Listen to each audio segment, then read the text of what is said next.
good morning, Crockett Colts. And here are your daily announcements. Our word of the week is opportunity, a set of circumstances that makes it possible to do something. Example, I had the opportunity to retake the exam. Our next hat day is October 20th, $2 for a sticker before school. The Students vs. Teacher volleyball game is coming up. Make sure you pay $1 to your second period teacher before October 19th. Crockett will be kicking off with our annual United Way fundraiser this week. Over the next 2 weeks, several events will be taking place. Here's a little bit of information of what United Way is about.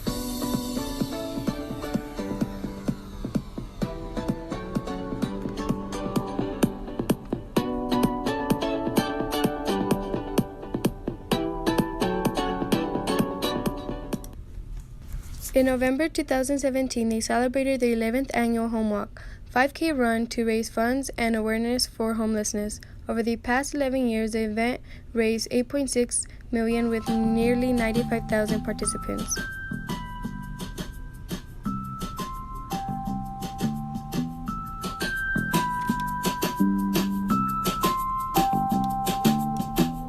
Your donations through our Hat Day, Rib Jean Day, and the Student vs. Teacher volleyball game will go to help these and others right here in Odessa. Here's how your donations make a difference. The book fair is coming October 24th.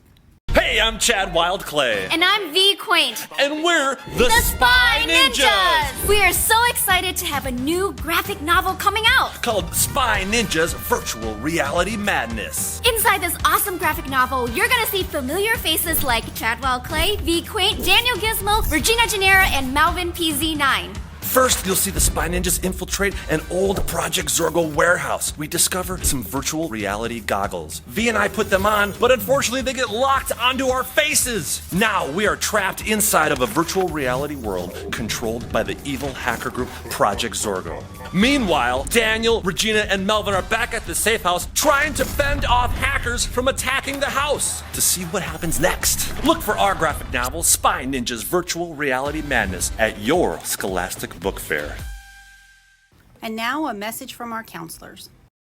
Addiction is a fairly new phenomenon. There are no hard and fast rules that clearly define what media addiction are. Any behavior that's done repeatedly that gets in our way can be categorized as an addiction. It may not be a biochemical addiction. It might be a psychological addiction.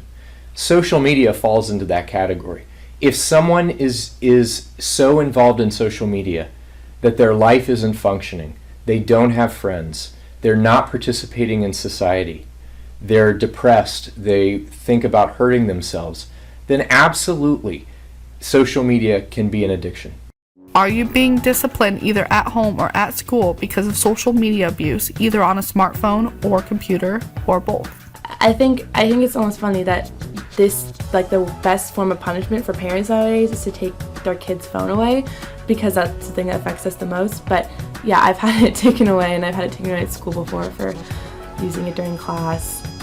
I'm trying to have a balance of time spent on my phone and time spent doing more educational stuff and stuff that's, I guess, better for you, because it can be really time-sucking.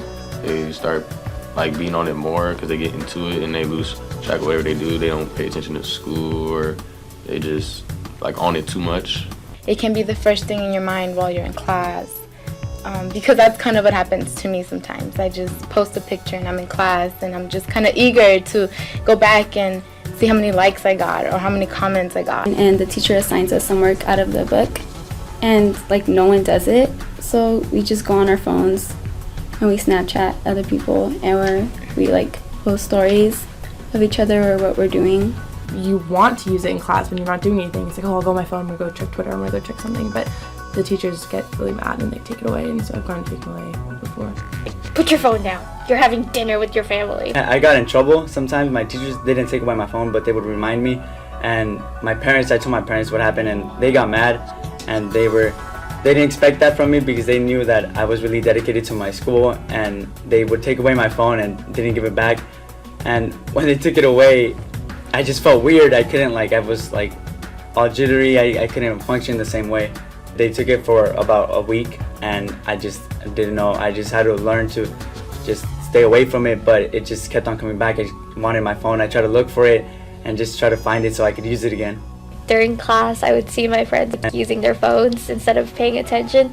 So I think that way is like an abuse and like an addiction in a way. I had my phone taken, and then mom had to come get it, and then she took it from me for 2 weeks. I would use it during my classes, especially classes that I thought were boring, like math. You know, I would just put my cell phone out. I have my textbook there, but I'd be down here. Or English class, I would hate the teacher. She would talk so much, so I wouldn't want to hear her now. Just be on my cell phone. So that was always my excuse. Oh, I'm bored, so I'm gonna just be on my cell phone. Or I'm not learning anything, so I'm just going to be on my cell phone.